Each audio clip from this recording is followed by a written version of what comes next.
Umi log out ni kan, yang WhatsApp ni kan. Macam mana nak buat? Okey, dah jumpa dah sini kan? Ya betul.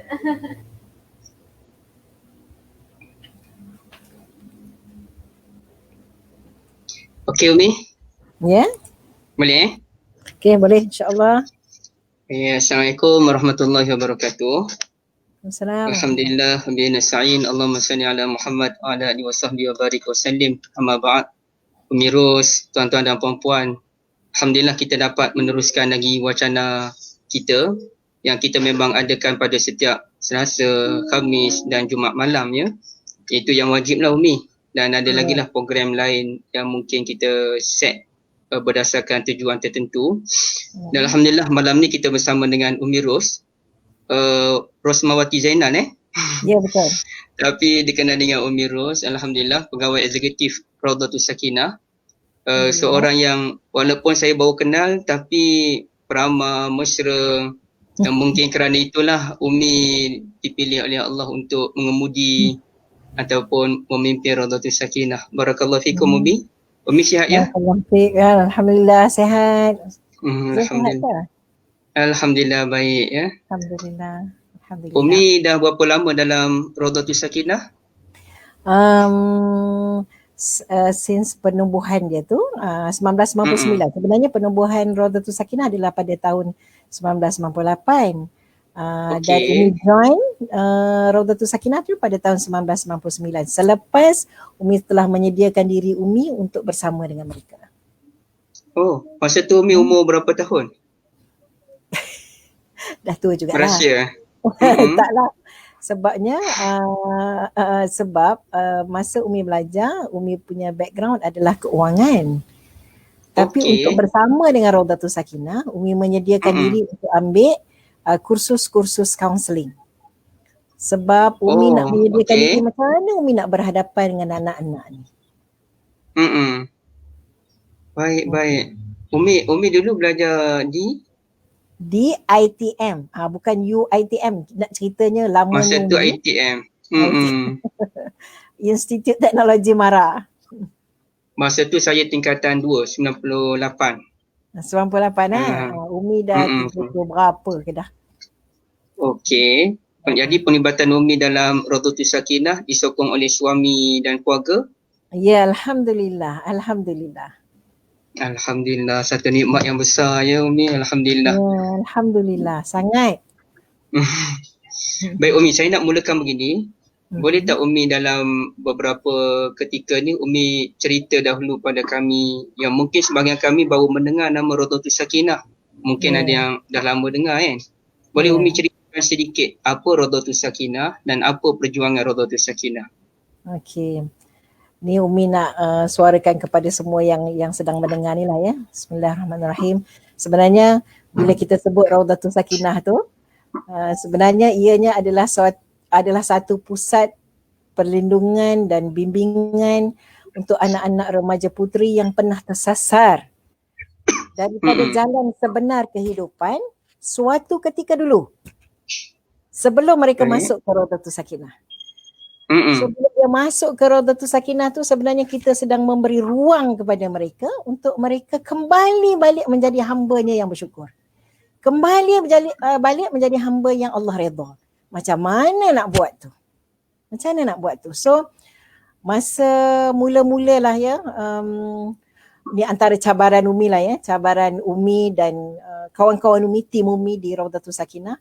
Masa mula-mula kita tubuhkan Raudatus Sakinah ni bukan cerita Umi yang mengasaskannya ni. Kita ada satu tim.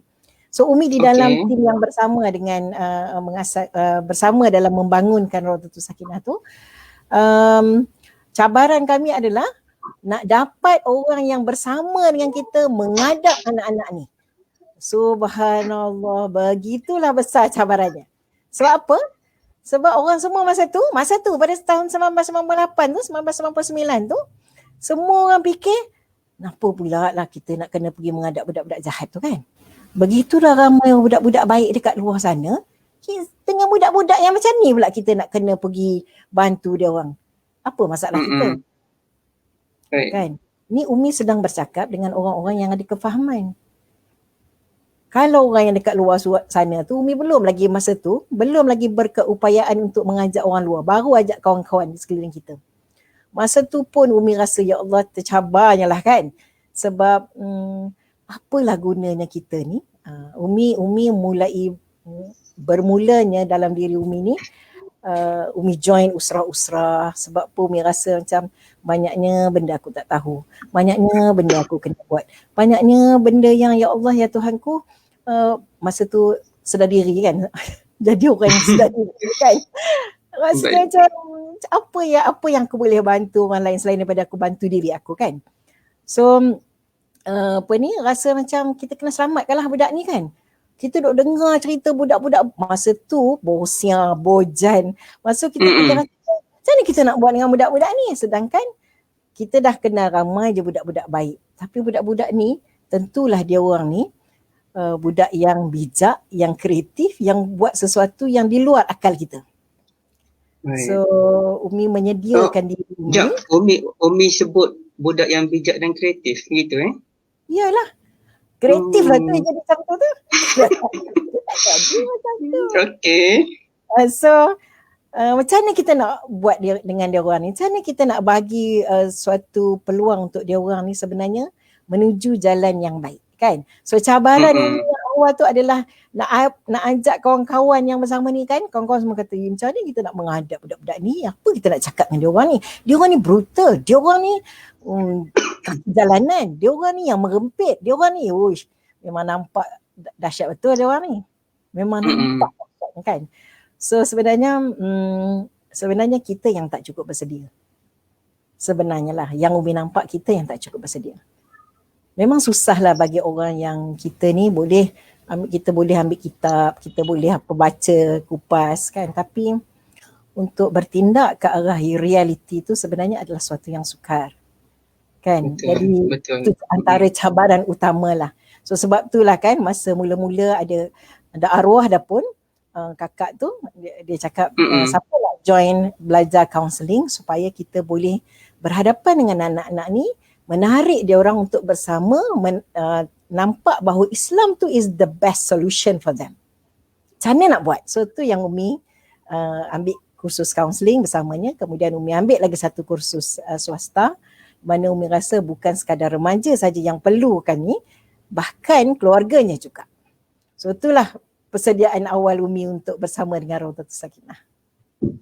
Baik Umi, pasti banyak cabaran kan? Tapi sebelum saya nak lanjut macam-macam soalan lagi, tadi saya tekankan term yang Umi gunakan bijak dan kreatif tu sebab saya agak teruja Umi menggunakan istilah yang sangat positif. Baru semalam saya kaji perkataan Raudah dan alhamdulillah hari ni jumpa dengan orang Rawdatus Sakinah. Raudah itu namanya taman. Dinamakan taman sebagai Raudah disebabkan dia ada kaitan dengan air yang mengalir. Jadi kerana di taman tu banyak air yang mengalir, dia benda yang damai, bahagia. Macam mana Umi menjadikan Rawdatus Sakinah tu betul-betul tempat yang bahagia? Oh, Masya Allah. Ni Umi rasa bukan Umi seorang je lah yang tengok tempat tu Umi rasa bahagia bersama. Bahkan kalau ada keluarga yang ada masalah pun, lately ni Umi dapat respon daripada dia orang. Dia kata, Puan, saya sebenarnya saya dah lalu dah dekat Rawdatus Sakinah tu. Saya rasa macam inilah tempat yang sesuai untuk anak saya. Saya rasa macam tenang aja. tu belum anak masuk lagi tu. Tengok dekat lah. Umi, bagi kami lah kan, Umi dan tim pengurusan, warden semua tu, bagi kami walaupun di dalamnya tu banyak cabaran, di luar juga banyak cabaran, tapi kita rasa kita bina kecintaan kita untuk melihat anak-anak ini berpeluang menjadi manusia yang bermanfaat di luar sana. Itulah kebahagiaan kami. Itulah yang kita rasa macam, ya Allah, satu tempat yang Allah bagi kami tenang dalam kesukaran. Tenang menghadapi cabaran. Tenang menghadapi sebenarnya awal tu ada tuhmahan dan fitnah. Sebab ada di kalangan anak-anak ni yang datang dengan perutnya yang besar untuk melahirkan. Mana siapa je yang sanggup nak berhadapan dengan dia. Dan Umi cerita sikit je bahagian yang Umi pernah lalui satu fasa ya, di mana masa tu daripada Melawati kami berpindah ke Sungai Buloh, ni tempat kedua kami lah. Masa tu hospital Sungai Buloh pun tak ada lagi, yang besar tu, yang cantik tu. Okay. Belum ada lagi masa tu. Jalan nak pergi ke Sungai Buloh tu pun sejam lebih nak sampai. Anak kita orang melahirkan di satu hospital swasta yang doktor tu sangat-sangat membantu, Datuk Dr. Zarul. Masa tu sangat, Umi pergi jumpa sendiri, cakap dengan dia apa Dr. Sakinah ni. Masa mula-mula anak kami melahirkan di situ, Umi tak ada siapa lah masa tu. Kita ni dah lah kefahaman agama kita pun kurang, tapi sedang mencarilah kan Zul. Sebab Umi rasa banyaknya benda nak kena belajar kan. So masa tu anak baru anak kami lah, di pelatih kami tu baru melahirkan. So awal pagi Umi dah sampai di hospital tu. Dan Umi carilah orang siapa yang nak tolong azankan dan iqamahkan baby tu. Lepas tu Umi pun jumpa ada Pak Gad kat situ. Umi pun tanya, Encik boleh tak tolong azankan iqamahkan baby ni? Dia kata, mana bapaknya? Umi cakap, dia tiada bapa. Dia kata, so Umi kata kami ni daripada rumah perlindungan. Dia kata, oh kalau macam tu, dia kata, tunggulah, saya ni tak ada air semayang, tunggulah Zuhur nanti. Lepas tu Umi rasa terkejut lah bila dia cakap macam tu. Umi rasa kenapalah kena ada situasi yang macam ni yang Umi kena berhadapan. So nurse tu dia dengar Umi sedang cakap-cakap tu, dia kata, Kak kenapa? Umi kata nak azankan baby ni. Dia kata dah Kak, doktor dah buat dah tu semua, dia kata. Subhanallah, Umi rasa ya Allah, tak sia-sia lah aku berjumpa dengan doktor-doktor ni sebelum ni kan. Umi rasa dia sangat membantu, meringankan beban yang Umi rasa masa tu. Umi turun kat bawah tu, masuk dalam kereta, nangis sungguh-sungguh. Sebab Umi rasa macam ya Allah, hinanya seorang anak yang dilahirkan, yang Allah kurniakan kepada ni atas ujian yang menimpa, atas musibah yang menimpa dia tu, rasa dipandang hina dengan kelahiran macam ni kan. Umi menangis sungguh-sungguh. Lepas tu nangis seorang lah kan. Lepas tu bila pergi ke RS tak payah nangis lagi dah. Sebab antara satu sebab kenapa Umi suka je seorang-seorang menangis tu, sebab bila berhadapan dengan anak-anak ni, kita tak boleh nak nangis macam tu. Kita kena kuatkan diri kita dan nak anak-anak ni kuat bersama dengan kita. Kita nak bagi tahu kat dia, we are here for you. Kan, kalaupun ada apa dunia cakap apa-apa, dunia benci kita, we are here for you. Dan Allah ada. Tu antara cabaran getir lah yang Umi rasa macam, sampai sekarang Umi boleh ingat kan? Alhamdulillah semua ni mengajar dan Umi banyak belajar lah. Banyak belajar daripada anak. Alhamdulillah. Saya pula saya nak menangis lah. Umi, macam mana Umi boleh membentuk perasaan bahawa mereka tu anak-anak Umi? Tak timbul ke perasaan benci ke, meluat ke dengan mereka ni? Macam mana nak bentuk jiwa dan minda positif tu? Meluat tu tak pernah ada lah. Tak pernah ada rasa benci. Tak pernah. Allah bagi ni Alhamdulillah. Tak pernah ada rasa tu. Dan Umi rasa inilah sebab kita ni di antara agaknya ni nak kena share lah kan. Nak kena share. Keberanian kita untuk menyatakan yang hak dan mencegah yang batil ni, dia datang daripada munajat kita kepada Allah lah. Kan? Di Raudatul Sakinah tu, setiap hari adalah hari-hari malam. Dulu awal-awal dulu kita ajar, sebab anak-anak ni solat wajibnya pun terlepas. Puasa wajib dia pun terlepas. Apalah lagi yang sunat-sunat tu kan. So kita mulai ajar semua-semua ni satu persatu sampai malamnya pun adalah malam yang kita createkan kepada mereka ini untuk bangun. Bukan setiap malam. Bangun malam adalah waktu kita munajat kepada Allah. Ceritalah dengan dia. Ceritalah dengan Allah. Mengadulah dengan Allah apa yang kita telah lalui sebelum-sebelum ni. So sebelum kita nak anak-anak tu buat macam tu, kita kena mulakan dulu. So selepas satu ketika, dia orang ni tiap-tiap malam bangun. Lagi dahsyat bila dia orang tiap-tiap malam bangun, kita lagi lah kena bangun lebih daripada dia orang kan. Bukanlah Kita lebih. tercabar lah Umi. Tercabar jugalah. Dan yang paling menyedihkan adalah kalau kita tak terbangun. Okey. Paling sedih lah. Okay. Dan sebab itulah kan bila kita minta dengan Allah tu, kita rasa dia orang ni banyak membantu kita untuk kita tengok diri kita sendiri. Anak-anak ni membantu kami melihat diri kami, siapa kami ini. Kau ni jangan cakap je. Kau ni kena buat apa yang kau cakap. Macam itulah kita lihatkan diri kita. So, daripada situlah kami mulai melihat bahawa anak-anak ni mengajar kami erti kehidupan. Anak-anak ni mengajar kami erti sabar. Anak-anak ni mengajar kami erti cinta. Dan sebab itulah apabila melihat anak-anak yang sebegini, di luar sana, kita rasa sedih dan kesian. Kita rasa macam mana masyarakat, di mana masyarakat ni yang nak boleh bantu mereka. Di mana masyarakat ni yang duk sebut surah Al-As, duk baca surah Al-As, di mana konsep hidup dalam diri? Yang nak berpesan-pesan, yang nak saling nasihat menasihati dengan kebenaran dan kesabaran tu, di mana kita tu? Di mana kita tu? So sebab itulah kan bila ada je tragedi dekat luar sana kan, yang Umi nampak sebenarnya yang kemungkaran lah maksud ni ya. Sebab tu berani je pergi cakap ni, Assalamualaikum, kenapa macam ni? Assalamualaikum, nampaklah seluar dalam ni pakai macam ni. Berani Umi cakap tu. Bukannya Umi ada apa-apa authority pun, tapi Umi nak dia orang tu sedar kita ni kena tengah tengok dia. Kita ni tengah tengok dia. Dan kalau kita tak berbuat sesuatu ni, nanti Allah nak tanya kita, apa kita nak cakap ni? Kalau Allah ambil kita di saat kita keluar daripada tempat tu, kita mati.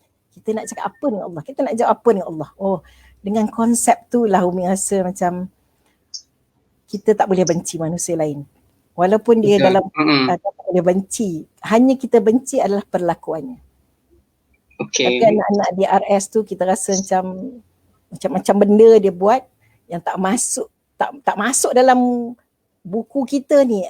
Tak pernah kita imagine. Tak pernah kita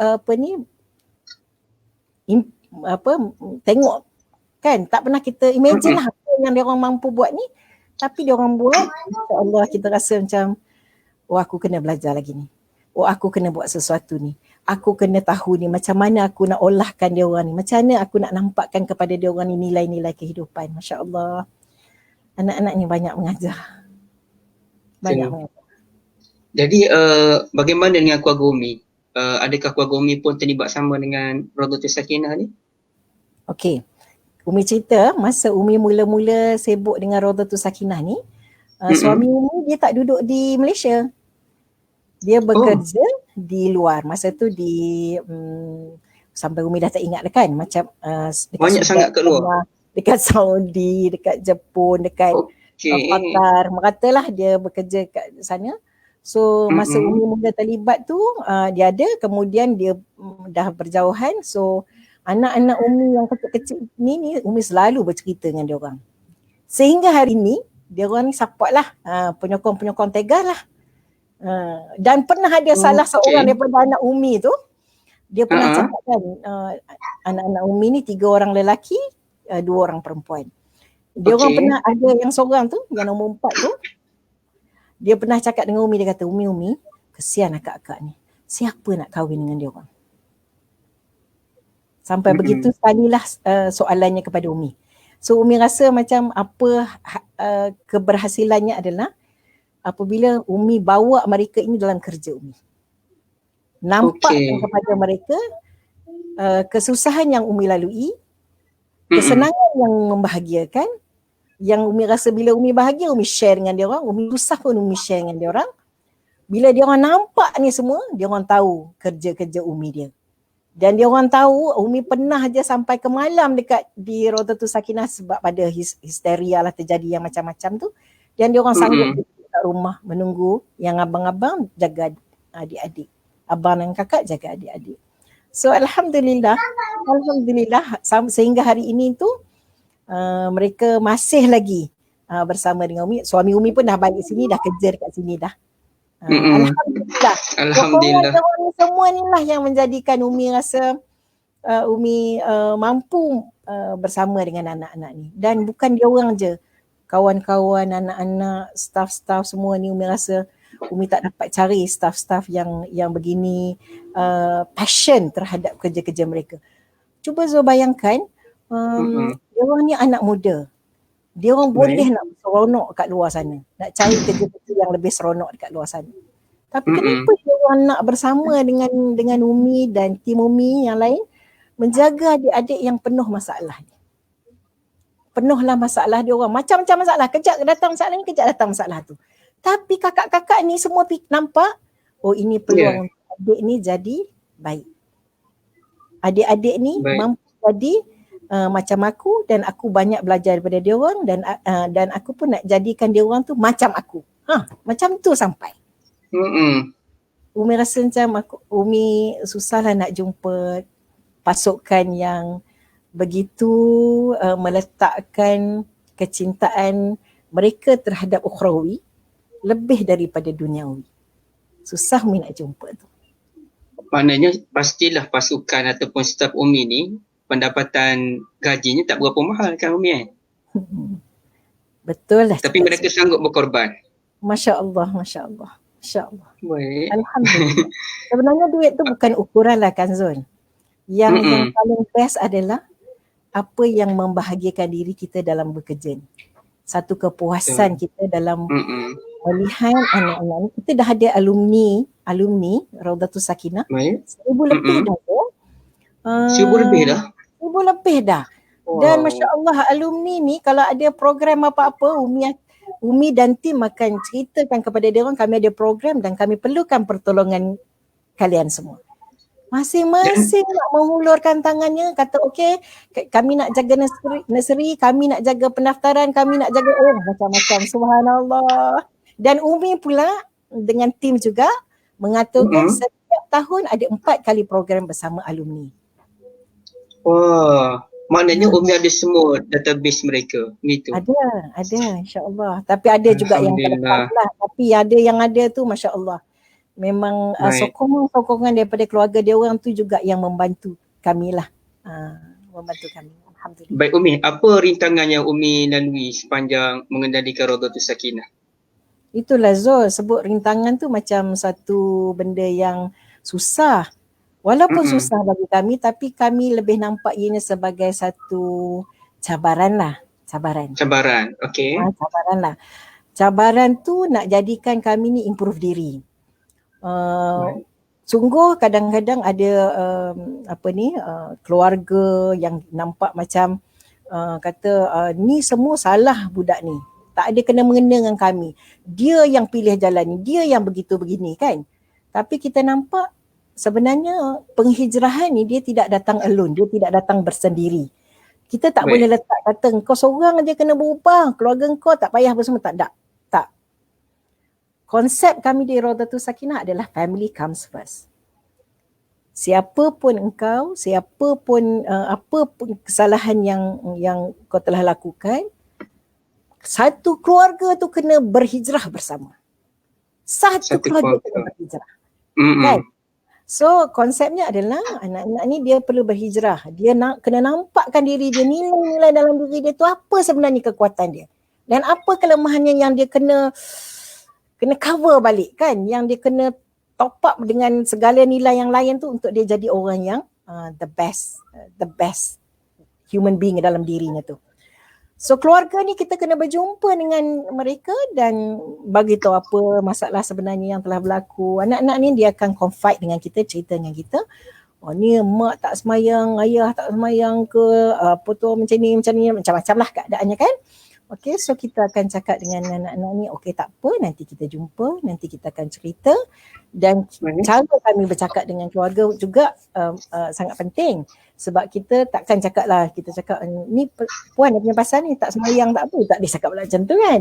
So kita kena cakap puan, alhamdulillah atas doa puan, atas doa ni dalam solat. Kita katakan, kita cakap macam tu lah. Ini anak puan ni alhamdulillah terhenti kegiatan kemungkarannya setakat ini. So alhamdulillah Allah pilih dia untuk masuk ke Raudatus Sakinah. So seorang aja yang perlu hijrah. Kita kena hijrah bersama puan. Jadi saya sangat-sangat mengharapkan bateri low pula kat sini. Oh, okey Umi. Boleh. Sorry. Tak boleh berhijrah, tak boleh seorang berhijrah. Maknanya kena hijrahkan semua. Semua orang kena berhijrah, termasuk ayah, termasuk mak, termasuk adik abang, termasuk kakak. Jadi bila semua berhijrah, maknanya sokongan tu dia akan jadi padu. Dan setiap kali lawatan, kakak Warden akan ceritakan perkembangan adik dia. Subhanallah. Mak dengan ayah akan rasa teruja. Itu sebab bila kita letak 15 bulan tu, tiba-tiba lah mak dengan ayah dia cakap, puan saya rasa anak saya dah baik. Oh ya, okey. Tapi kita cakap puan, dia telah melalui fasa-fasa ni 3-4 tahun sebelum, di mana puan dengan cik ni pun tak pernah tahu kegiatan dia. So bagi dia untuk dia dapatkan perisai diri yang kuat, supaya apabila dia keluar nanti, puan dan encik meneruskan bimbingan di rumah dalam masa yang sama, dia juga jadi kekuatan kepada kawan-kawan dia untuk ajak kawan-kawan dia berubah. So sebenarnya cabaran tu besar. Cuma bila kita letakkan ianya sebagai satu peluang untuk kami membantu membangunkan keluarga dan masyarakat, kita rasa macam buat kerja ni. Mana ada kita nak kena cari tengah-tengah orang ramai tu kita pergi bagi ceramah pula kan? Tak, ni depan kita kita. Di mana kita peluang untuk kita ajak maduk umum kita untuk bersama menampakkan, kembalikan balik nilai-nilai Islam dalam diri. So kita sama-sama berubahlah. Termasuklah. Umi, sekarang ni berapa ramai di Raudatus Sakinah? Buat masa sekarang. Setiap kali, setiap satu fasa tu hanya boleh 25 orang. 25? 35. Sebab Raudatus Sakinah ni apabila dia berdaftar dengan Jabatan Kebajikan Masyarakat, dia ada ukuran di mana anak-anak ni berapa ramai saja yang boleh berada di situ. Okey. Pusat jagaan dia memang macam tu. So 35 at one time. Baik. Soalan dari Ustaz Zamirul, kita ambil soalan audiens dulu. Beliau pun dikatakan banyak kali jumpa dengan Umi. Umi minta saya tak tahulah. Beliau ni memang terlibat dalam NGO pun Umi ya. Oh subhanallah. Okay. Minta Umi kongsi sikit macam mana nak kekal ikhlas dan sabar. Sebenarnya ikhlas tu Umi sendiri dan tim Umi, kami paksa diri dulu. Untuk ikhlas ni dia paksa diri. Paksa diri untuk jadi orang yang, contohnya kan permulaan macam kita nak jadi orang yang, macam mana kita nak nampakkan Islam tu welcoming, dia kena bermula daripada luaran kita ni. Walaupun wajah tak cantik, tapi kalau senyum, Masya Allah, kita rasa macam bestnya dia kan. Kita rasa macam-macam benda kita nak ceritakan dia. Kita paksa diri kita untuk senyum. Akhirnya senyum tu kita tak buat-buat lagi dah. Dia terus senyum. Jumpa orang dia terus senyum sebab dia datang daripada dalam diri. So ikhlas pun macam tu juga. Kami paksa diri untuk jadi orang yang ikhlas. Macam mana dia bermula daripada dalam diri kita ni, kita rasa macam tak sukalah nak cakap dengan dia, tapi kita kena juga cakap. Tak sukalah macam ni, tapi kita kena juga buat. Tak sukalah nak buat macam ni, tapi kita kena buat sebab kita kena letakkan keutamaan. Priority lah ya, priority. Kalau kita tak berusaha buat ni, kita akan dapatkan tak hasil yang baik kepada adik ni. Betul. Contoh je lah ya, kakak warden dia akan tengok 10 pelatih di bawahnya. Okey. Nak tengok adik-adik tu jadi macam mana, kena tengok kepada kakaknya. Kalau Tengok pada kakaknya. Tengok kepada kakak wardennya. Kalau kakak wardennya tu masam muka je, rasa macam tak ada je dengan adik-adik ni, adik-adik dia macam tu jugalah, masalah semua. So dia kena datang daripada kakaknya tu, berusaha mengikhlaskan diri dia untuk dia dengar. Walaupun dia tak suka nak dengar macam-macam masalah tu, tapi dia kena letak telinga dia dan dengar. Okey, boleh cakap sekarang. Bila adik-adik kata, akak nak jumpa akak lah. Akak tu tak boleh nak cakap, tak nak lah, akak tak ada mood lah. So akak ni kena cakap, okey, akak akan letakkan satu masa, boleh tak akak jumpa adik 20 minit je. Dan dalam masa minit tu adik kena cakap. Adik maknanya kita kena bagi masa lah sebab adik ramai kan. So bagi masa untuk adik tu cakap. So kakak-kakak ni walaupun hatinya ada gundah gulana kat tempat lain, park it somewhere. Letak parkkan dia. Letakkan dia kat somewhere dan relakan hati dia untuk mendengar masalah adik. Ini mengajar kami memaksa diri kami untuk dengar masalah engkau. Bukan kau seorang ada masalah, kau tengok ada orang lain lebih masalah. Dan masalah dia lebih berat daripada masalah kita. So kita kena dengar. Sebab adik-adik ni, kalaulah mereka ini sudah bertahun-tahun dalam keadaan ni yang tak seimbang akhlaknya, tak seimbang juga emosinya, pastilah lama duduk kat dalam ni nak keluarkan belenggu-belenggu diri tu mengambil masa. So kakak-kakak ni belajar mendengar dengan baik, kena belajar kalau tak reti nak cakap apa-apa pun, at least kata okey insya-Allah ya, nanti akak akan berusaha, akak akan cuba carikan jalan, nanti kita akan sama-sama improve. So nak belajar sabar. Belajar sabar tu bermula daripada belajar mendengar. Mendengar. Jangan fikir inilah solusinya, tak. Macam orang selalu cakap lah dengan Umi kan, adalah anak-anak muda ni dia cakap gini, dia kata sebenarnya selesai masalah kalau penzinaan ni selesai dia masalah dengan kahwin. Dia tak macam tu. Dia tak macam tu Dia tak macam tu. Selesai masalah ni, masalah zina ni hanya bagi je orang kahwin selesai masalah. Tak. Dia bukan macam tu. Cuba cerita dengan Umi, berapa ramai anak-anak kita ni telah melalui fasa berada dalam situasi berzina ni kan. Berapa ramai di kalangan mereka itu yang jumpa kami kata, okey, puan, saya lah orang yang bertanggungjawab, saya nak kahwin dengan dia. Ada ribu-ribu tu, sampai 10 kot yang datang. Umi kalau ada orang lelaki tu yang dia kata dia nak bertanggungjawab, Umi kata, meh sini Umi nak jumpa. Umi nak tahu, nak kenal. Dia betul-betul mengakui kesilapan dia dan dia nak kembalikan balik dia nak bertaubat dan nak kembali balik bertanggungjawab. Umi nak jumpa orang tu. So sebenarnya daripada tahun 1998 tu tak sampai 10 orang. Bayangkan anak-anak kita ni melalui fasa-fasa ni sendiri, yang orang yang janji macam-macam bulan bintang segala tu dah tak ada. Dan pernah satu ketika dulu ada seorang anak ni belasan lah umur dia, dalam 18 ke 19 gitulah. Ada seorang budak lelaki yang kata janji dengan dia nak kahwin. Dia datang dengan kami lama, dalam 8 bulan katnya, sebulan macam tu dia pun melahirkan. Masa Umi tanya kat dia macam mana anak ni, keluarga memang dah tak nak lah. Keluarga kata, Umi tolonglah kami ni carikan keluarga angkat. Umi kata okey. Tapi anak ni kata lelaki yang telah menidurinya sehingga dia melahirkan ni, mengandung dan melahirkan ni, janji dengan dia untuk janji dengan dia untuk berkahwin.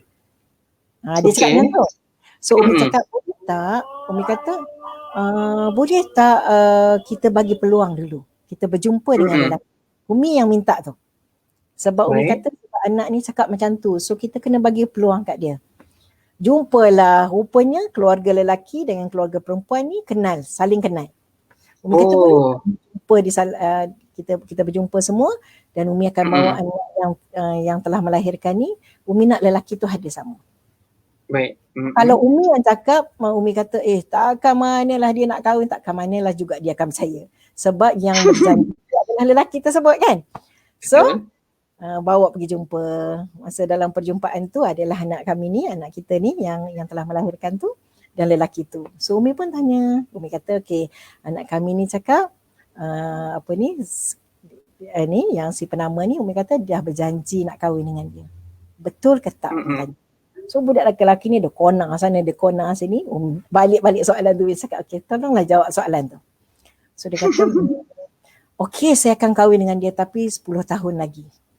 Umi cakap 10 tahun? Kenapa 10 tahun ni dah melahirkan? Umi cakap kan. Dia kata saya nak kenal lebih dalam lagi. Sebenarnya tak dalam lagi lah. Tak berapa dalam lagi. So bapa saudara yang datang sama tu tepuk meja, selesailah masalahnya. Maknanya dah tak payah ada apa-apa lagi dah. So macam inilah sebenarnya anak-anak kita ni, kita nak bagi peluang kepada dia, tunjukkan kepada dia kalau ada orang yang nak bertanggungjawab, tunjukkan kepada kita nak bantu. Tapi kebanyakan daripada mereka ni memang tak ada. Nak berlepas tangan, hanya fikir keseronokan dan keseronokan. So kita nak nampakkan kepada anak-anak ni, bukan kami yang cakap. Yang cakap tu adalah yang you all pilih hari tu. Yang berjanji bulan bintang tu. Yang berjanji bulan bintang. So sekarang kita cakap dengan anak-anak ni, korang semua nak masuk syurga kan? So bila korang nak masuk syurga, kita semualah nak masuk syurga, kita kena buktikan kepada Allah bahawa kita ni betul-betul yang nak sami'na wa ata'na tu. Yang kita ni yang mendengar dah tak. Kita sebutkan kita macam tu, insya-Allah Allah akan datangkan kepada kita pasangan yang boleh bawa kita masuk syurga juga. So cakap dengan anak-anak tu, korang jangan tunjuk daripada orang luar kat sana yang korang ni yang pernah satu ketika tu orang keji kita, caci kita sebab perangai-perangai kita yang luar. Jangan lagi buktikan macam tu. So mulai hari ni wanita solehah. Umi, saya dulu pernah pergi ke satu rumah didikan macam ni. Saya tak nak sebutlah di mana kan. Tapi saya agak terkejut dengan pendekatan dia punya pengarah dia tu lah. Dengan dia panggil, cakap dengan tinggi suara, tengking, bahkan dia panggil perkataan, perkataan bodoh pun kepada budak-budak ni. So macam mana Umi menjaga aib, maruah dan perasaan mereka? Kalau lah anak-anak ni kan, kalau kita panggil dengan panggilan tu, sebenarnya dia orang dah dapat dah tu semua panggilan tu kat luar sana. Sekarang yang kita nak bagi tahu kat dia orang, kita tahu dia orang perlukan perhatian dan sangat kasih sayang. Dan Islam ajar kita untuk kita meletakkan kasih sayang tu pada tempat yang sesuai dengan orang-orang yang berkehendak seperti mereka ni. So kita bagi tahu kat dia, kami sayang sangat dengan you all ni. Dalam masa yang sama kita sama-sama saling saling jagalah. Okey. Aib yang kita lama perkara yang kita buat dulu semuanya mengaibkan kita. Semuanya mengaibkan. Tak ada seorang pun daripada kita terlepas daripada berbuat silap. Betul. So apa yang kita boleh buat adalah kita tak perlu bercerita dengan semua orang kita ada masalah ni. Kita telah melalui masa yang kisah silam yang orang lain bakal mengeji kita lah kalau dia tahu. So tak payah cerita. Dengan kawan-kawan kita pun kita tak payah cerita. Kalau nak cerita dengan kakak warden. Sebab kakak warden ni dengan kami semua ni kita telah letakkan satu amanah bahawa kita takkan bercerita dengan orang luar. Yang hanya kita cerita adalah kisah-kisah yang macam mana boleh membawa kepada terjadinya kes itu dan bagaimana mereka ini boleh dipulihkan. Yang tu je. Itu kita secara buat umum kita buat secara umum dan kita cerita secara umum dan kita nak tunjukkan kepada masyarakat bahawa ada pendekatan dan ada penyelesaian terhadap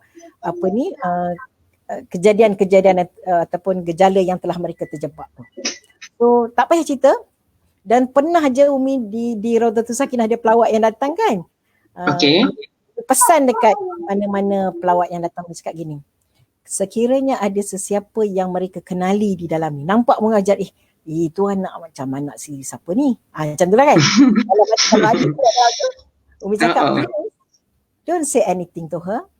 come to us. Okay. Jangan cakap apa-apa.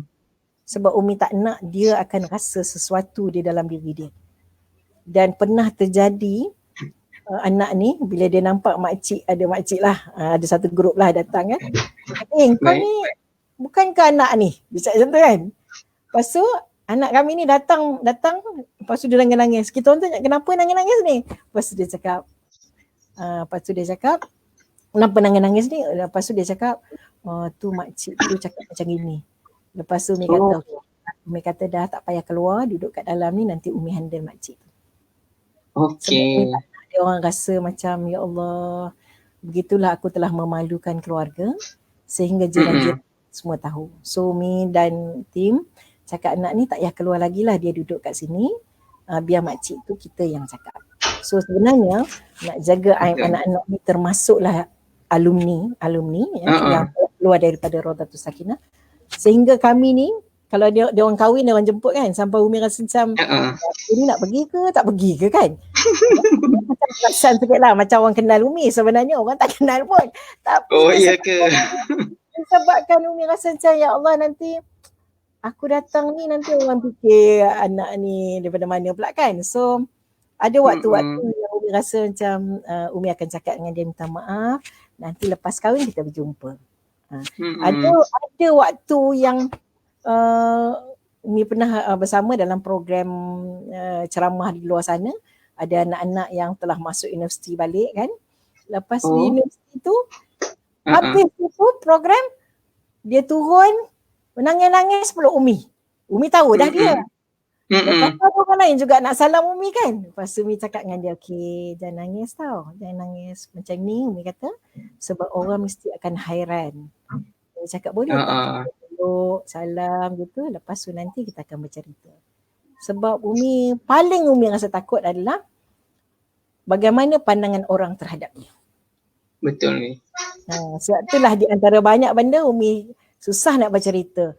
Kalau dalam online ke FB ke, Umi jarang nak bercerita tentang apa jadi di RS tu, kecuali program ataupun ada benda yang kita boleh bersama pendekatan terhadap macam mana kita nak bawa anak-anak ni, itu boleh cerita. Tapi cerita silam mereka, biarlah mereka ini je yang simpan dan kita simpan sebagai satu rahsia di mana Allah delete. Betul Umi. Dan Allah angkat taubat mereka dan taubat betul kita. Setiap orang ada kisah silam dan tiada orang yang tiada masa depan Umi kan. Umi, macam mana pula dengan soalan ni, bagi kes penghuni trauma dan depres, apa pendekatan yang berkesan? Yalah, kami ni tak ada kepakaran sangat tentang depression ataupun masalah-masalah yang melibatkan mental ke apa ya. Tapi trauma terhadap kejadian-kejadian, contohnya rogo, contohnya dimanipulate oleh lelaki, diambil kesempatan, mesti ada trauma mereka yang berbeza lah kan. Yang itu tu yang kami nak anak-anak ni sentiasa cerita supaya bila mereka cerita dia orang selega. Bila dia orang cerita dia orang akan selega.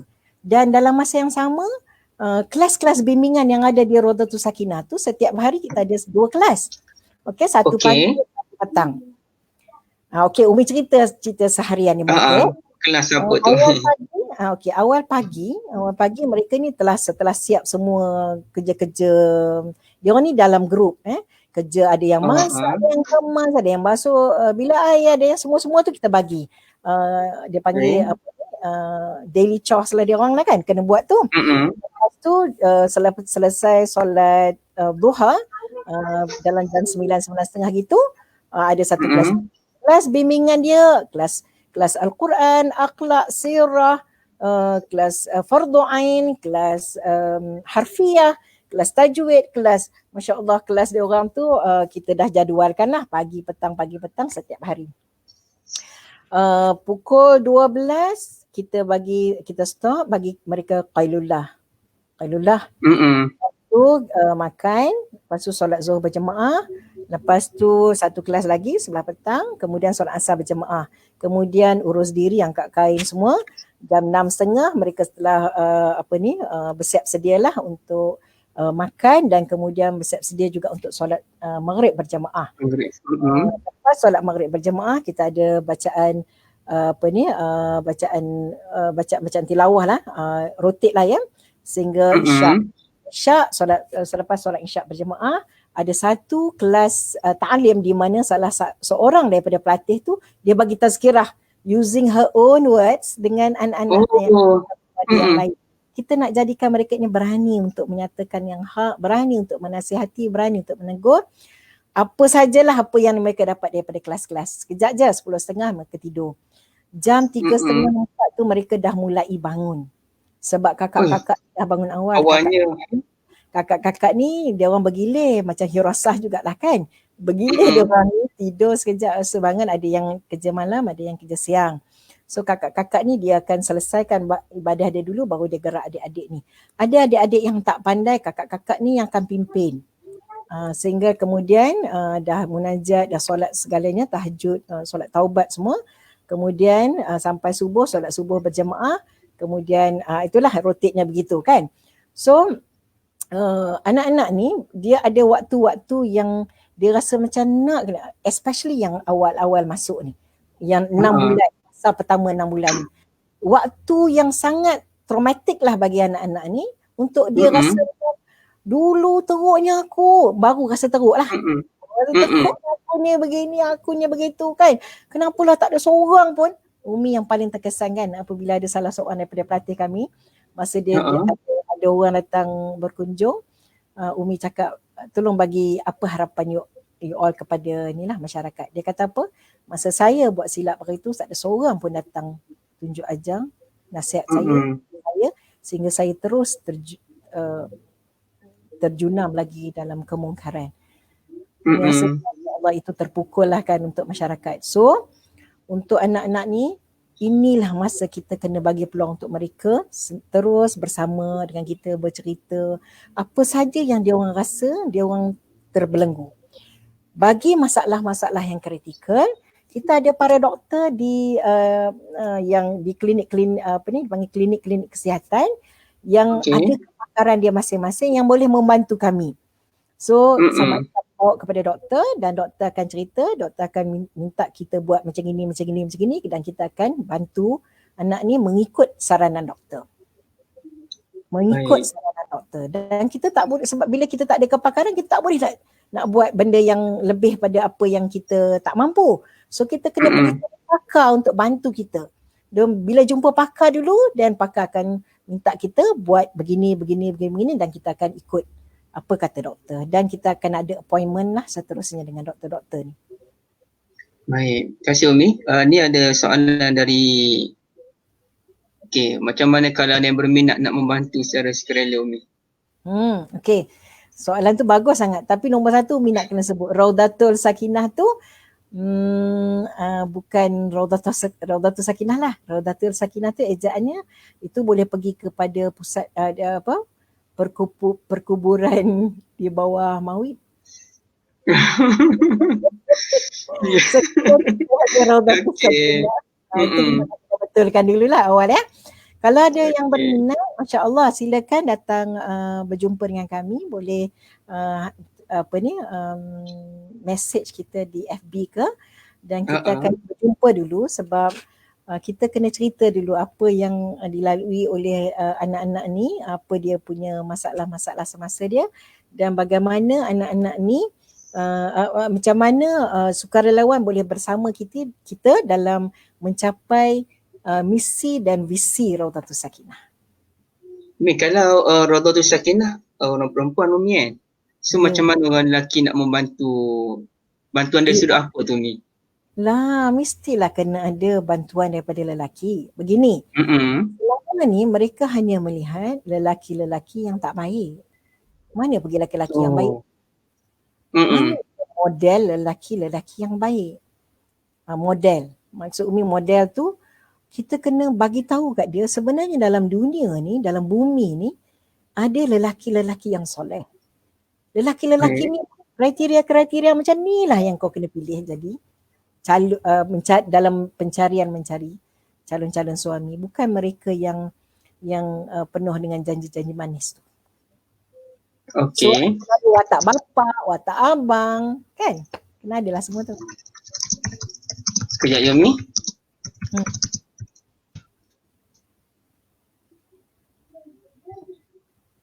Okey dia, saya ambil masa sekejap je. Okey, soalan seterusnya. Bagaimana Umi mendidik staf Umi? Apa sistem yang Umi pakai? Ada pengajian juga ke untuk staf Umi dan sebagainya? Oh, insya-Allah, of course kena. Umi sendiri pun ada. So anak-anak staff kami di Raudatul Sakinah ni, nombor satu, mereka ni telah didedahkan dengan konsep counselling lah, konsep utama yang basic counselling tu. Dia kena belajar untuk macam Umi sebut tadi lah, mendengar dengan baik, macam mana nak respon, macam mana nak, kalau kita tak tahu, kita kena bagi tahu dengan dia, kita tak tahu lagi. Nanti kita akan cari jalan penyelesaiannya bersama-sama. Kemudian kita ada konsep coaching juga, coaching. Anak-anak staff Umi ni kalau ada pelatihan-pelatihan kat luar sana yang Umi nampak boleh membina karakter mereka, Umi akan hantar. Sebab Umi rasa bukan sekadar mereka, bahkan Umi juga banyak juga pelatihan-pelatihan yang Umi lalui di luar sana yang membantu Umi untuk melihat anak-anak ni. Membantu juga Umi melihat bagaimana bukan sekadar kita yang perlu, bahkan orang lain juga perlu pelatihan-pelatihan ni dalam membangun diri dan membangun adik-adik. So Alhamdulillah, Umi just nak share, Umi pernah bersama pada tahun 2000 berapa ya? 2014 kot. Ke 2013 begitu.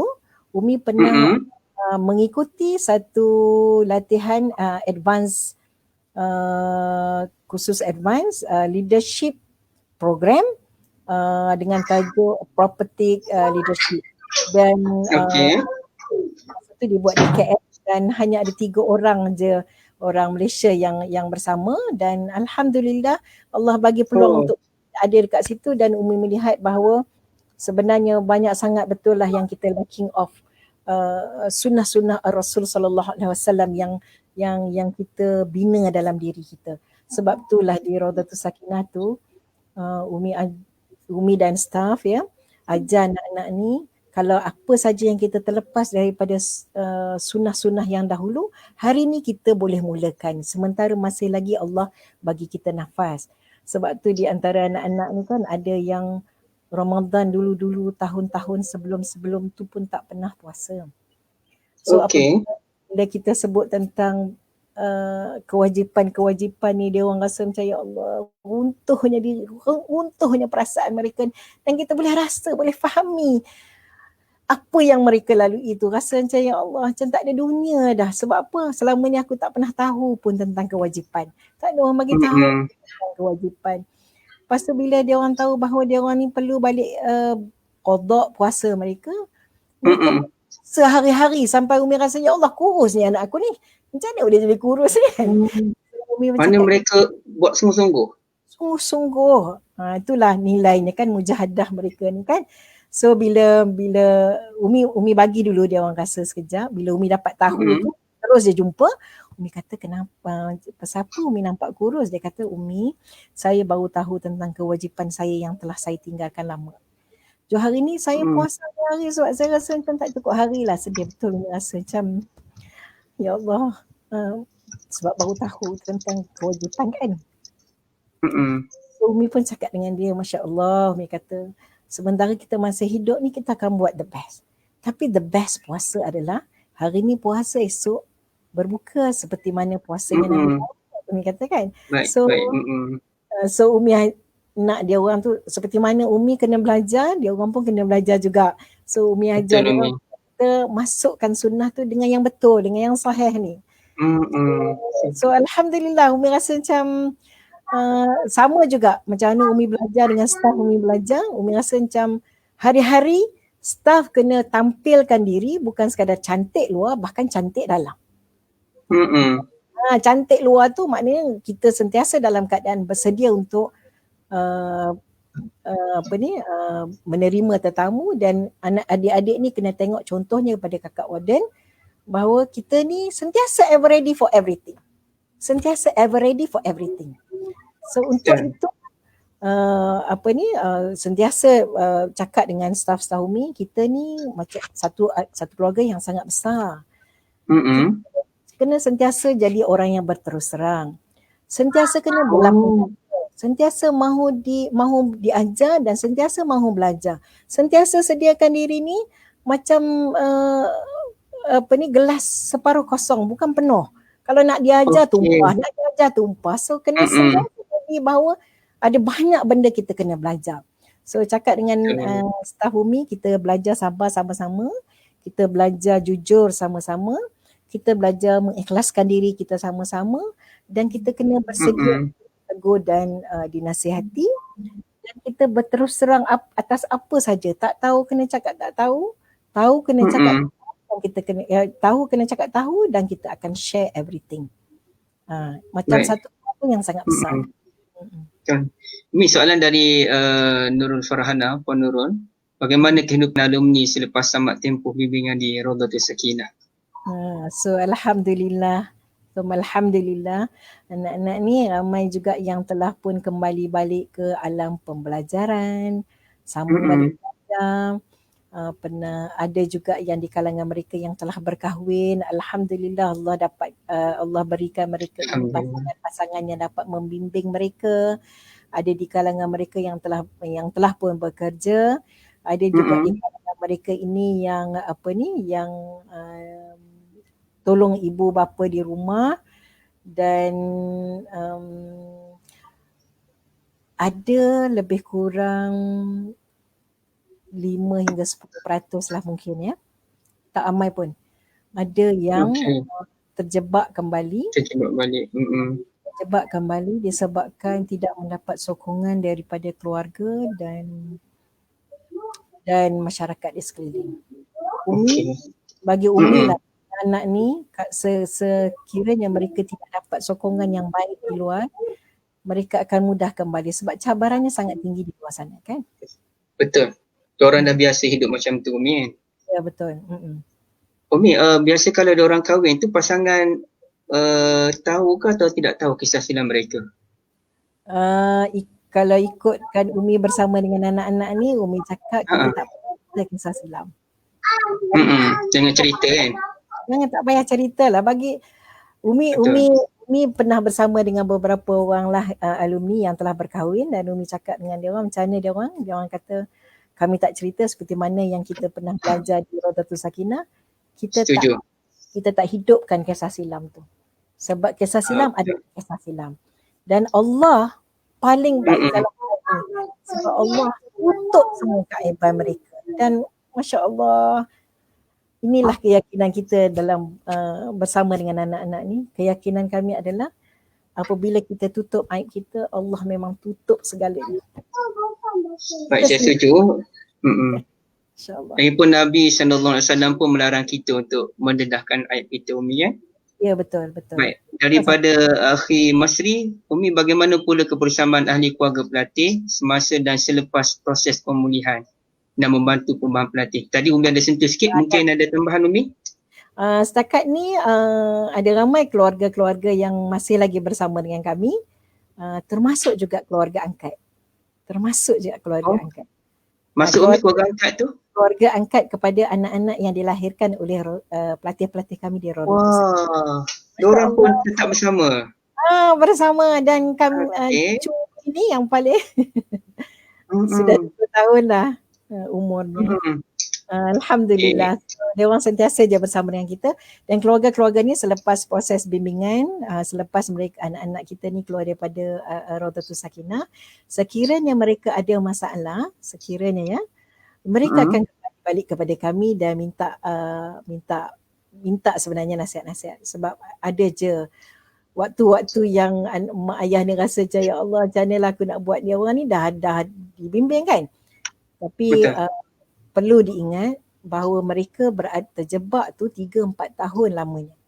Dan untuk berada di Raudatul Sakinah 15 bulan minima, dan mungkin sehingga 2 tahun, ia pastilah mengambil masa yang lama juga untuk mereka ini terus punya jati diri yang kukuh untuk menjadi hamba Allah yang bersyukur, ataupun ramainya yang Umi bersama ni, anak-anak ni dia orang ni nak jadi duat. Nak jadi Oh, okay. so, dia rasa macam ya Allah, terhiburnya, bahagianya rasa dia. Dia orang ni nak cakap, nak Okay. jadi duat. Sebab tu lah kan Raudatul Sakinah meletakkan satu impian yang besar.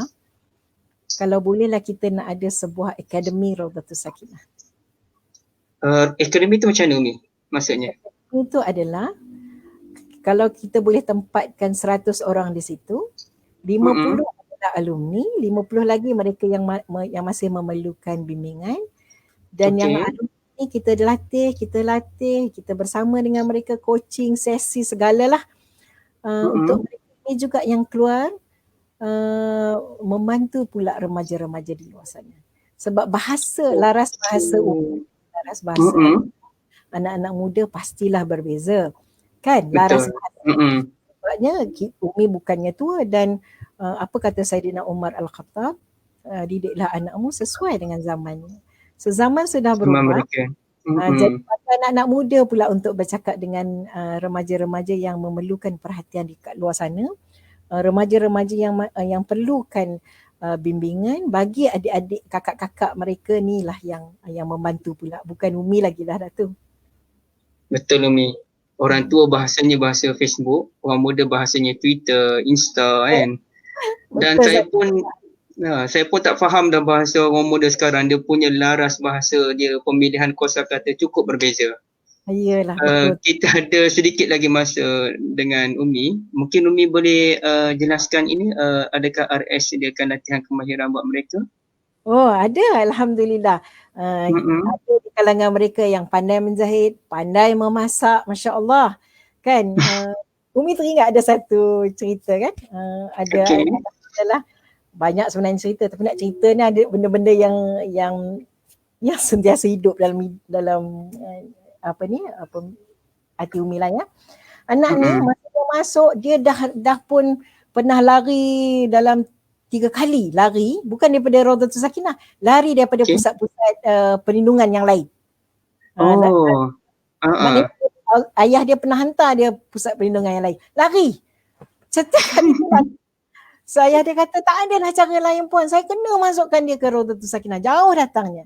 So Umi kata okey encik, bolehlah kita berusaha dekat sini. So masa dia masuk tu, subhanallah, anak ni dia boleh je buat seperti tau. So bayangkanlah masa kelas bimbingan tu dia pandang ke atas kan. Lepas tu bila Umi cakap dengan dia macam mana? Cik tu ulang Umi cakap. Lepas tu suruh dia ulang balik. Apa kita cakap dia ulang lain. Umi pun fikir. Sebenarnya faham ke sebenarnya macam mana? Tak cerdik ke apa kan? Kena faham kan dia orang tu. Tak pula lah Umi cakap depan dia. Tapi Umi berkata, ya Allah, agaknya dia tak faham dalam kelas-kelas bimbingan ni. Baru dia dalam tak sampai yang 3 bulan masa tu kat raya kan. Lepas tu dia nak balik juga sebab dia dah jenis lari ni kan. Dia mengandung Raudatul Sakinah tu. Masa dengan 6 bulan, dia panjat pagar. Astaghfirullahaladzim. Panjat pagar, lari pergi kat balai polis berdekatan. Dia pergi, berani tak beraninya budak tu. Dia pergi kat balai polis, dia cakap dia kena ragut. Boleh tak dia nak minta duit supaya dia boleh naik bas balik? Oh, hebatnya dia. Oh ni kan, itulah hasil dia lari 3 kali lari sebelum tu. Okay. Apa ni, Umi terus telefon ayah dia, bagi tahu kata dia lari, sebab staff bagi tahu kata dia lari. Ayah dia kata buat saya nak cari dia memang seksa lah ni. Sebab dia ni memang jenis yang kaki hilang aja ni kan. Lepas tu Umi cakap cubalah encik sebab inilah peluang dia untuk dia berubah. Mungkin kalau encik tak cari dia nanti dia akan terus hilang gitu. So bila ayah dia dapat puan saya nak balik hantar dia, Umi cakap okey kami akan terima sebab dia lari dalam keadaan macam tu kan. So bila dia sampai balik ke Raudatul Sakinah, Umi cakap macam ni kat dia. Umi datang jumpa dia lah. Umi kata, okey cuba bagi tahu kat Umi apa sebenarnya masalah. Di Raudatul Sakinah ni hutan pun tak ada. Kenapa kena lari? Umi cakap dengan dia. Dia kata dia nak bakar tu semua, van-van tu semua dia nak bakar, orang-orang tu semua dia tak nak, dia kata. Lepas tu jiwa masih lagi memberontak kan. So Umi cakap macam ni lah. Mungkin agaknya Raudatul Sakinah ni tak sesuai lah kot kan Umi kata tak sesuai lah dengan dia. Umi kata mungkin Umi cakap depan dia ni, mungkinlah ada tempat yang lebih keras lagi lah yang sesuai. Umi cakap, okey lah macam ni lah. Boleh tak Umi nak telefon ada satu lagi pusat perlindungan? Umi kata mungkin kat situ lah kot yang sesuai. Umi pun telefon dah. Cakap lah dengan satu ustaz. Ustaz tu kata itulah Kak Ros ni baik sangat. Dia kata budak-budak macam ni kita tak boleh, kita kena tangani. Dia cakap macam tu tau. Tangan ni, okey. Pada bar lah hati Umi kan dia cakap, tapi Umi nak bagi dia dengar. Nak dengar kan. Umi kata okey lah Ustaz, nanti Umi cakap dengan ayah dia. Umi suruh ayah dia bawa dia pergi ke tempat Ustaz lah. Okey aku tunggu dia kata Ustaz tu. Lepas tu Umi pun cakap okey. Umi kata Umi dah cakap dengan ayah. Umi kata lepas tu Umi telefon ayah dia. Lepas tu ayah dia rasalah juga, tapi Umi kata macam ni, kita bagi dulu tempoh sikit. Umi kata gitulah. So kata okey, lepas pada ni Umi kata kita uruskan untuk dia masuk ke tempat lain lah. Umi kata okey, Umi pun minta maaf, Umi pun tak dapat nak bantu dah. Umi kata setakat ni je lah RS boleh bantu. Kita guna psikologi, okey. Lepas tu Umi kata okey, jom kita naik. Masa naik tu, dia lari, pegang kaki Umi, dia cakap apa Umi, dia tak nak pergi, dia nak duduk sini juga. Dia tak nak pergi. Lepas tu Umi macam kalau tak nak pergi, Umi kata, kena belajar betul-betul.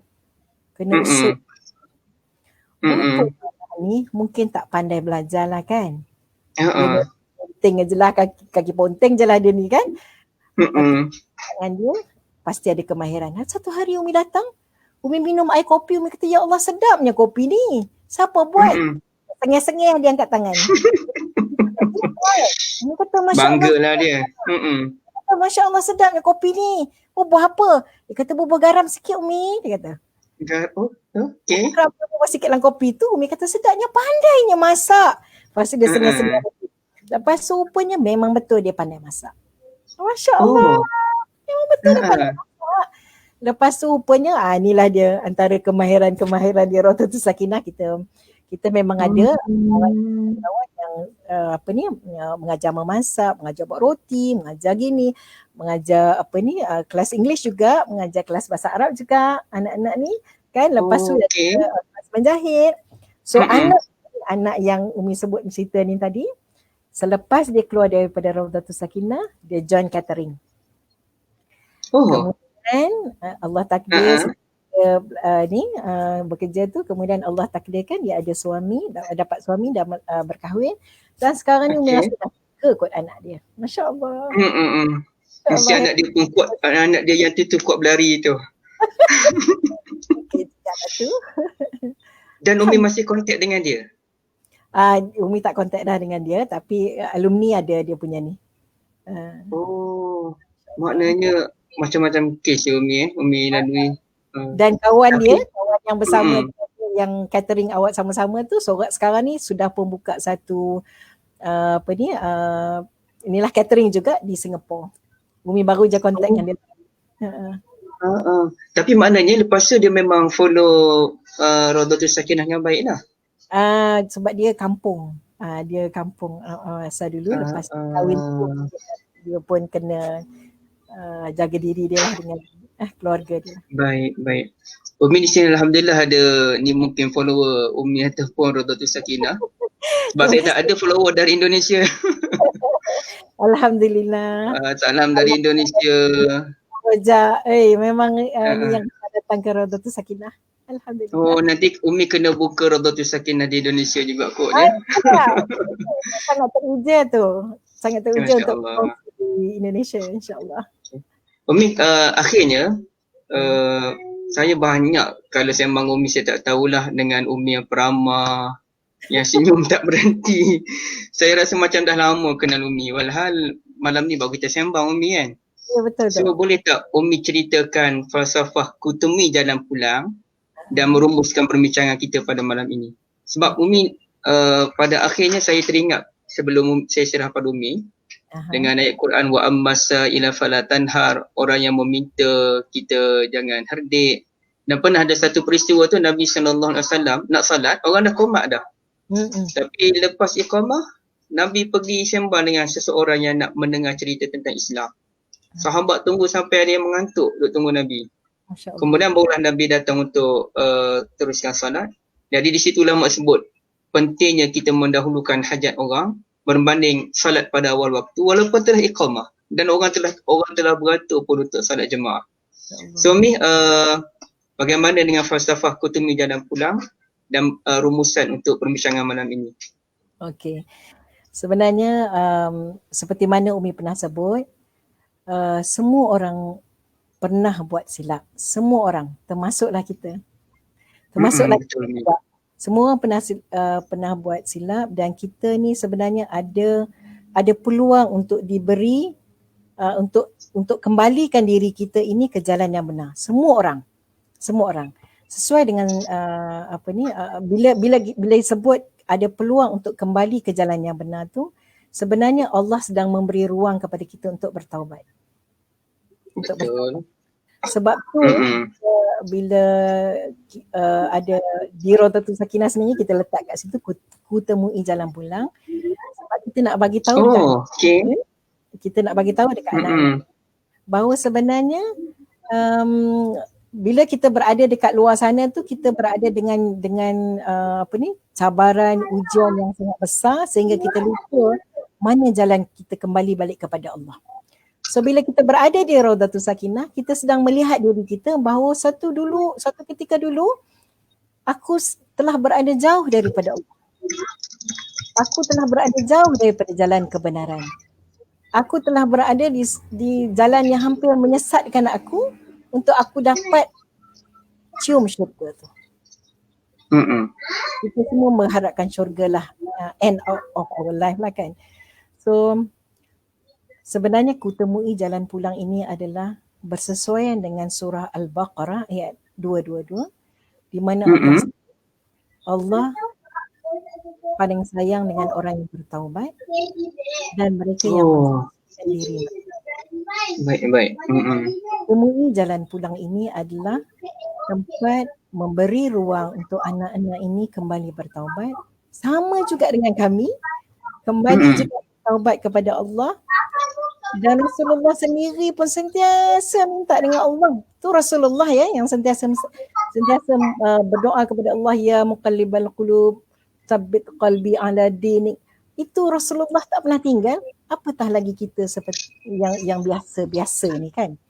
So sebab tu konsep secara keseluruhan di Raudatul Sakinah ni adalah bagaimana kita ni kembali menjadi manusia hamba-Nya yang bertaubat, kembali menjadi hamba-Nya yang Allah redha, kembali menjadi orang yang bersyukur, kembali menjadi orang yang sangat-sangat sabar di atas segala ujian ni, sebab kita nak dengan kesabaran ini janji-janji Allah itu sampai kepada kita.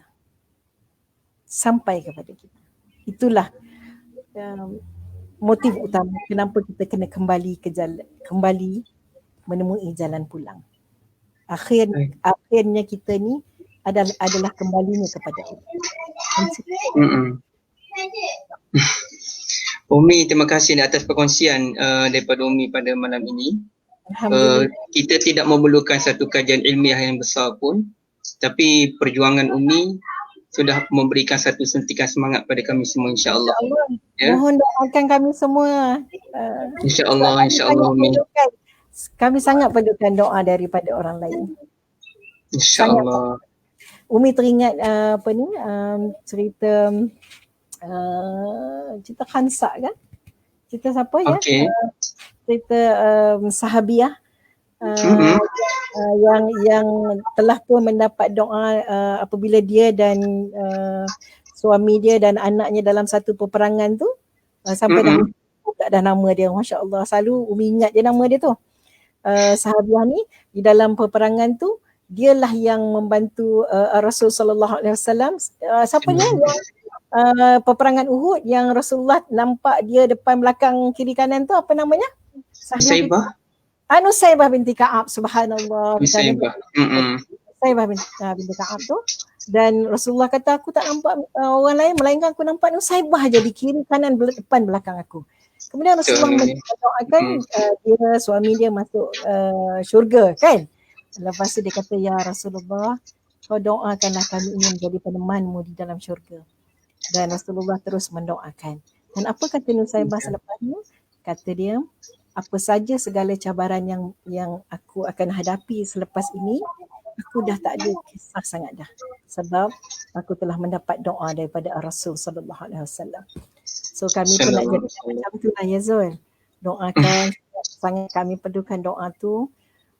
Dia bukanlah suatu yang mudah, tapi kami berada di jalan ni sehingga Allah ambil kami dalam husnul khatimah. Dan doakan anak-anak ni, taubat mereka ni Allah terima dan Allah angkat darjat mereka dan mereka ini jadi lebih baik dan bermanfaat pada manusia yang lain, insyaAllah. Jazakumullah khair. InsyaAllah Umi setiap kali kami solat dalam tasyahud kami baca Assalamualaikum wa ala ibadillahi salihin. Doa tu terkena pada Umi dan seluruh staf Umi insyaAllah. Jadi Umi selamat maju jaya kepada Rawdatul Sakinah dan Umi. Semoga Umi dapat teruskan lagi perjuangan ini hingga akhirnya insyaAllah. Kami di peringkat Yayasan Nusuluddin Malaysia sangat berbesar hati dengan kesudian Umi memenuhi undangan kami. Dan terima kasih pada seluruh audiens yang hadir pada malam ini. Jazakumullah khairah. Daripada Indonesia dan Malaysia, terima kasih kepada Yayasan Nusuluddin Malaysia sebab memberi peluang kepada kami di Rawdatul Sakinah. Alhamdulillah. Baik, jazakumullah khairah. Assalamualaikum warahmatullahi wabarakatuh. Waalaikumsalam warahmatullahi wabarakatuh.